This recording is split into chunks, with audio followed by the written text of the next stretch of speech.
Bandar Sela were to Veraji Jolsar Jamhiramun, Handikunyala Aljuma, Nogas Jedi Luru, Juin Hitandu Junaji, Nogas Seji, Habrumor and Nemgol Pulaar, Topman Gurmoni, Nanindal Wadi Hakundir Congo, a Kambi Rwanda, Purno Jam Dayra Kulmabe. My Jaton to Senegal, Party Apia, Bembari Kambi Koima Huldi Namdi, Chagal de budget, while Minister to Finance the World Wandiko, Dido Dubi Hitandu Junaji, Nogas Nahi. Hitandu junaji nogas joyi woni ko ñamale Sénégal ɓurti ñamale di gouvernement Macky Sall ƴeftanno e nder duuɓi joyi ndende laabi nde ma en dutto toon to frontiére hakkude Mauritanie Sénégal toon to Resso Sénégal on nangaɓe toon ko fate drok kadi toon to Côte d'Ivoire tumnadi kadi journal biyeteɗo Abidjan.net ene wayno ko kamɓe Côte d'Ivoire ɓe kulli annimaɓe oɗo saha joni nattude jokkodirde tribunal africain toppitide ko fate droit de l'homme aɗum noon ma en jeehol koni sababu muɗum haburuji men ha hande toon to Afrique ɗum noon ko uuƴi en wayno ko yimɓe ene wayno tugnade kadi e journal uji gonɗi toon to Espagne yimɓe ummotonoɓe toon to Sénégal e Mauritanie rewde laaɗe ɗiɗon laabi joni ene wayno mbaylima gummoto toon joni ko toon to Guinée Conakry haburuji men international cakkitortoɗen ko toon to ko fate météo toon to Mauritanie ɗum noon banggue rewo leydi ndi région ngaji gonɗi toon en dentina oɗo saha joni sibabu no guuli ɗeɗo balɗe garoje ɗum ko ɗum woni titre uji men ɓurɗi mawni ɗo journal ma en gartu e destuji muɗum joni radio jowarnade ka leydi Canada ha Amérique ha Basmaɗa Sénégal ha Portugal ha Cameroun Afrique Amérique oɗon fof defere radio jo garaje nden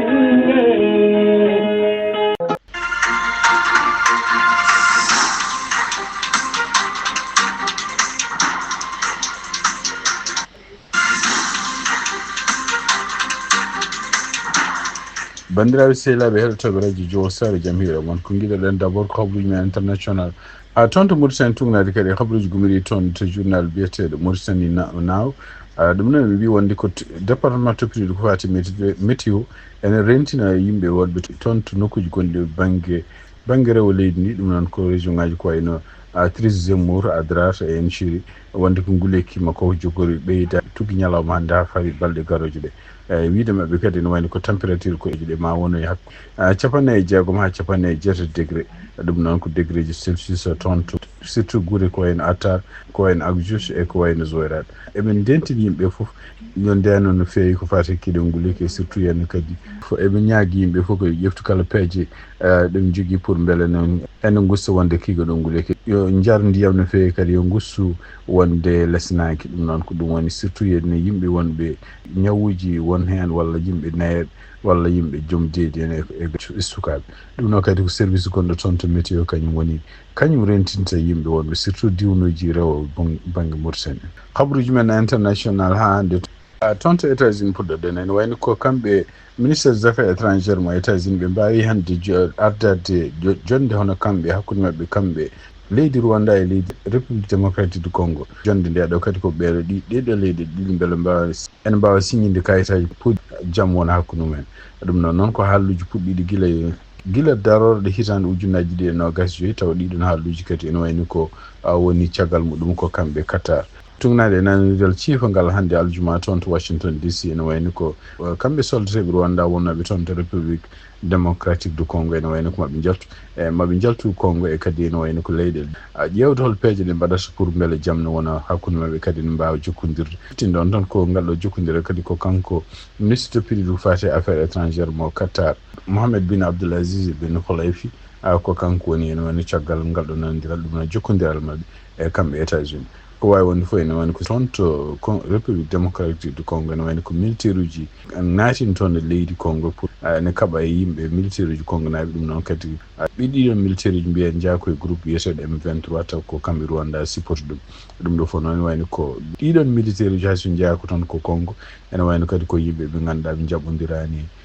donc tugnade hande halluji gummiɗi toon to ngal ɗon jokkodiral Allah ɗiɗon batuji baddi toon to Washington DC hono kamɓe États-Unis kamɓe Qatar e kamɓe ɗeɗo leyɗele kadi tawnoɓe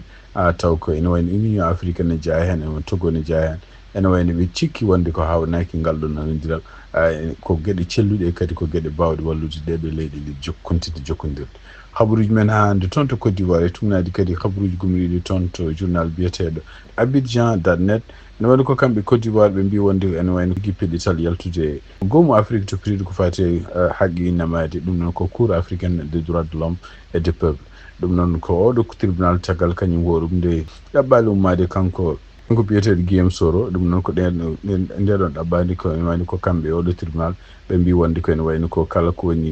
woni mandat dare contre makko kanko Guillaume Soro gonɗo caggal leydi guila hitande ujunnaji ɗiɗi mo leydi Côte d'Ivoire jogui mandat dare contre muɗum ene wayno ko kamɓe tribunal oɗo ene ɓe mbi wonde ko oɗo mandat en ɓe suspendi ɗum ɓe mbawi kadi wiide wonde ko kala yimɓe ɓe ganduɗa jokkodirnoɗe makko kanko Guillaume Soro ɗum noon ken won 19 neɗɗo nangaɓe toon to Côte d'Ivoire ene poti woppede pour Ali Coulibaly kanko woni ministre des affaires étrangères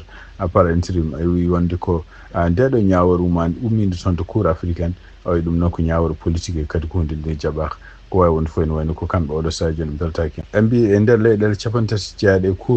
cour africaine des droits de l'homme ene wayni ko leyɗele sappo kañumen koyemumen ƴeewino wonde ko ƴewtade wonde ko est ce que oɗo tribunal ene jogui hattan wawde ñaawde won ñaawoje won surtout ene ñaawoje taw ko gummitoɗe e ɗeɗo leyɗele ene jaaton to cour africaine des droits de l'homme e wiide makko hande kanko Ali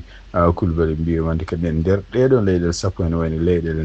4 kañum men fof jalti hen donc Côte d'Ivoire ene wayno ko kañum horumo joni jeeya koye ɗeɗo leyɗele oɗo saa joni ɗi keftinani ko fate cour africaine des droits de l'homme donc ɗeɗen leyɗele kalten en jeeya hen Benin Rwanda Tanzanie ɗum ene wayno ko hande ko kamɓe Côte d'Ivoire janti hen donc hande tungnade article ko kamɓe leydi Côte d'Ivoire ɓe ndentinino toujours yimɓe Côte d'Ivoire naɓe walla yimɓe pelle gonɗe Côte d'Ivoire taw ko pelle ɗe gona pelle laamu mbiyata ko ONG kañumen koye men gullitade toon to oɗo tribunal ɗum mbiyata tribunal Afrique to piriɗo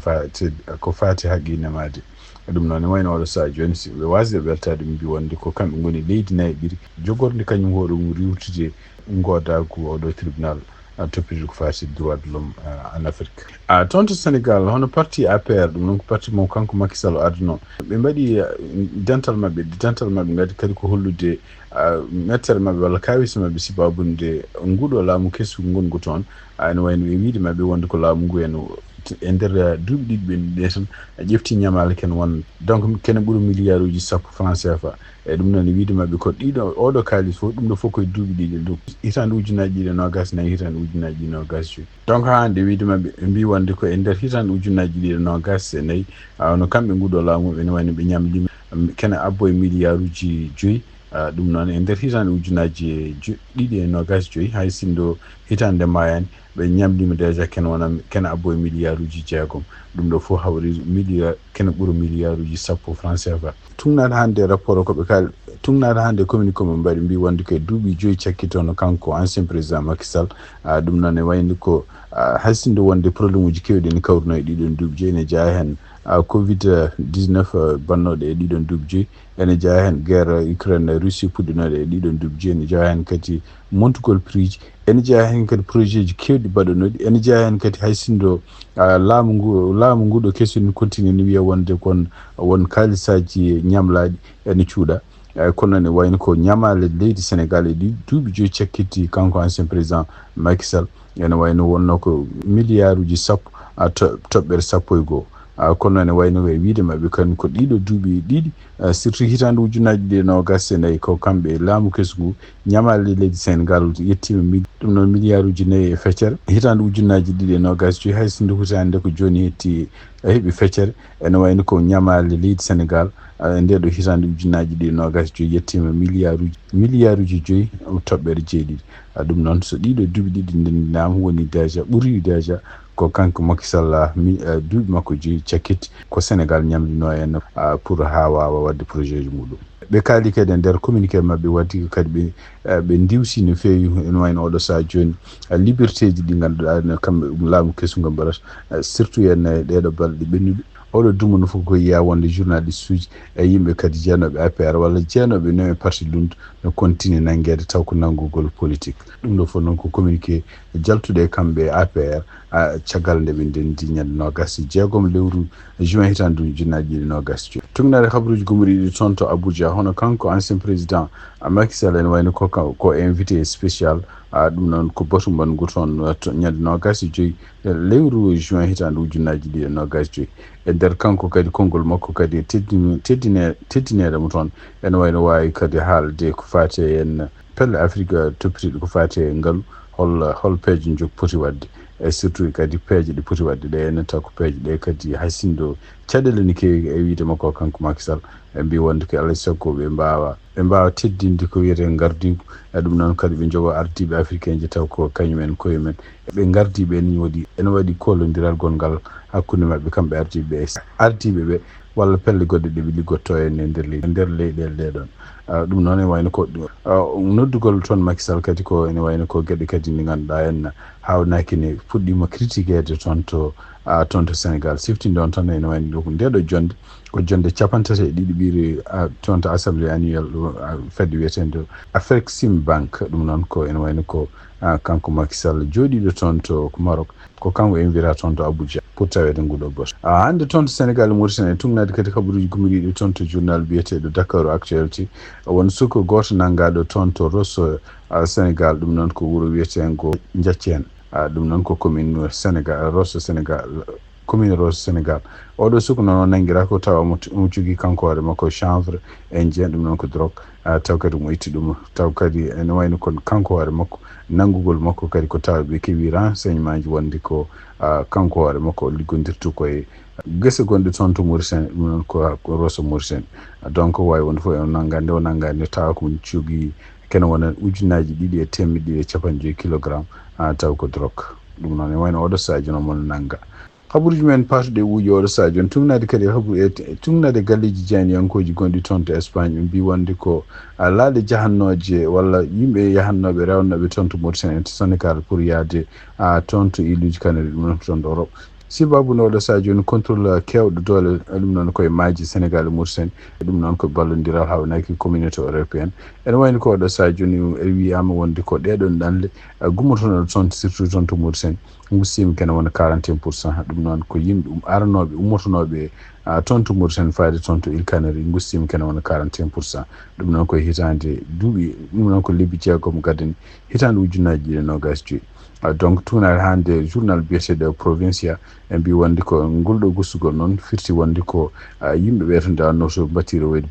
banggueji goɗɗi taw ko banggueji ɗi ɓuuri wonde dangereux tugnade hande kamɓe hohoɓe espagnol koɓe kaali ɓe mbi wonde ko ɓe mbawi dañde yimɓe aroɓe mabɓe taw ko goni koye batuji ko nanganno balɗe joyyi mbatti wonde kene wona balɗe sappo ɗeɗon laaɗi kadi ene hen sahaji sibabunde wasde ɗumen jogade machine aji bawɗi nanngude ɗeɗo balɗe fof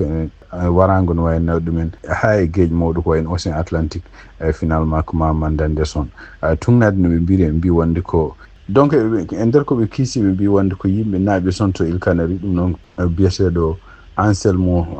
Prestana ɗum noon ko délégué gouvernement Canaries ɓe mbi wonde ko e nder lebbi jeegom hitande ujunnaji ɗiɗi nogas joyyi ene wayno ko 15 ujunere e temedde tati neɗɗo kañumen naati toon to îluji Canaries e wiide mabɓe kadi ɗiɗo laabi kesi joni gummoto toon ko toon to Guinée Conakry donc ɓe ɓeydi ɗaɓɓude jokkodiral hakkude ɗeɗo leyɗele ɗe ganduɗa en kañumen koye men jogui tufɗe gonɗe e maaji mawɗe pour beele mbawa jokkodirde ko fate habde e ɗeɗo ɗalle ɗemin mbiyata ko dangereux habaruji men international cektoɗen ko toon to Genève hono kamɓe Mauritanie ene wayde délégation mabɓe fottin toon e communauté européenne ɗum noon ko ɗaɓɓude Mauritanie oɗo saha joni beele kañum hoore mum ene nanne e ko goomu gonɗo toon to ndeɗo fedde toppitino ko fate droit de l'homme goomu o ko taw ko goomu kaɓowo ko fate torture ɗum noon ne wayno ko oɗo saha joni won leyɗele kewɗe walla won pelle kewɗe mbiɗe oɗo saha joni hono kamɓe Mauritanie ɓe potani hebde ngal ɗon teddugal donc tugnade hande article publiyaɗo toon to agence mauritanienne d' information mbi wonde ko oɗo délégation pottuɗo toon e union européenne toon to Genève ene men ardi ɗum ko ambassadeur mo Mauritanie gonɗo toon to Genève biyeteɗo Aïcha Valgues ene wonde kadi yimɓe woɗɓe e surtout kadi ne jeeya hen hono gardiɗo fedde Mauritanie ko fatude e droit de l'homme biyeteɗo Sidi Mohamed El Imam bandiraɓe sehilaɓe heɗotoɓe radio Jowol Sare habaruji min jogon noon hannde ɗemgal Pulaar yawɗo ñalawma aljuma no gasi ceeɗiɗi lewru juin hitande ujunnaje ɗiɗi no gasi joyi gasi yala yen mbaali jaam ha janggo on jarama.